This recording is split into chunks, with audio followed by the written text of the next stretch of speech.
Hey everyone, it's Marcy Darling coming to you as the Bubble Bath Book Reviewer.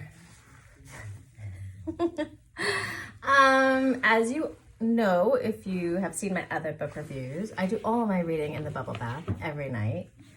And so many amazing books. I've read so many this week. But tonight I want to talk about one that changed my life. It's called Ulysses by James Joyce. It's got something spilled on the cover. Long ago lost the dust jacket, and I've had this 30 years. And it's stamped from the James Joyce Center in Dublin. And it was a gift to me from a friend of mine named Rahelia. Anyway, Ulysses has a really fascinating history. It was written by James Joyce, and he lived in Paris in the 20s, but he was an Irish writer. And he was so devoted to pioneering this new way of writing. Nobody would publish it. It caused a lot of hoopla, and it was banned in many countries, and it actually ended up being published as like a love, like devotion by Sylvia Beach, who owned Shakespeare and Company, a very famous bookstore in Paris that many of us love. And she had a lending library in her bookstore. She was an heiress, an American heiress, who opened her bookstore across from Adrian, her lover in Paris. And incredible stories. I mean, she let the writers get their mail there. She let them borrow books because they couldn't afford books. So Hemingway and Fitzgerald and the composer George Antil and, it's just Anna Easton Inn. It's just like incredible literary who's who of that era. One of my favorite eras in literature. Anyway, she loved James Joyce. She thought he was a genius. She published the book herself.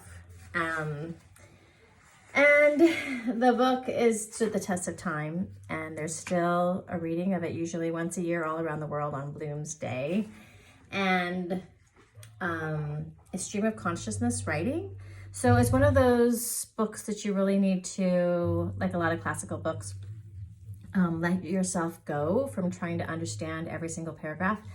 Just go with it, and that is where it unveils its genius. And then the more times you read it, the more beautiful it becomes. So you half the time don't know what the heck is going on, and that's kind of its beauty. What? I don't know. Anyway, I can't even tell you how many beautiful passages are in this book. I have a lot of this dog-eared, and I just love the way it's written. I love that he pioneered a whole new way of writing. He had 4 children and a wife. He went half blind with his writing.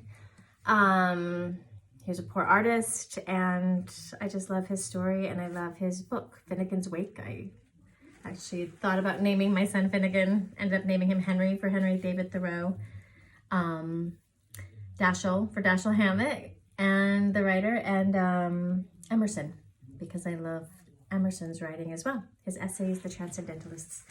So, I just wanted to read to you this last page, which I think is some of the most gorgeous, beautiful writing ever written. I've had it memorized.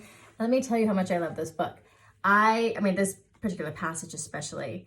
I had my favorite artist in New Orleans, Ashley Longshore, paint a picture of a Louis Vuitton steamer trunk with a mountain flower on the top and a luggage tag that said yes. And I commissioned the painting, and after I read you this passage, you might see why. Oh, that awful deep down torrent. Oh, and the sea crimson, sometimes like fire, and the glorious sunsets, and the fig trees and the Alameda gardens, yes, and all the queer little streets and pink and blue and yellow houses, and the rose gardens and the jessamine and geraniums and cactuses, and Gibraltar. As a girl, for I was a flower of the mountain, yes. When I put the rose in my hair like the Andalusian girls used, or shall I wear a red? Yes. And how he kissed me under the Moorish wall. And I thought, well, as well him as another. And then I asked him with my eyes to ask again, yes. And then he asked me, would I yes to say yes, my mountain flower? And first I put my arms around him, yes. and drew him down to me so he could fill my breasts all perfume. Yes, and his heart was going like mad, and yes, I said, yes, I will. Yes. Is that not the most beautiful passage ever? I just think that is so gorgeous. And to end the entire book on the word yes, I couldn't love it anymore. So when you're assigned to read Ulysses by James Joyce, or if you choose to pick it up on your own because you just want to read some of the greatest works of literature, and this is always going to be included in the top, probably 10, maybe 5, maybe the best. I recommend you just go with it. Just go with the wanderings of the mind. It's supposed to be written as like a stream of consciousness, subconscious, as these people go through their day.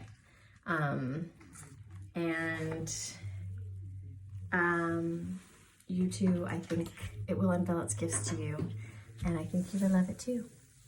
2 thumbs up for Ulysses by James Joyce. Also read about Sylvia Beach. She's fascinating, and that whole era. There's a great book called Sylvia Beach and the Lost Generation by Noelle Riley Fitch. Wonderful, wonderful history of her bookshop and her, and talks a lot about the publishing, this labor of love of Ulysses. And that's Marcy Darling signing off as the Bubble Bath Book Reviewer.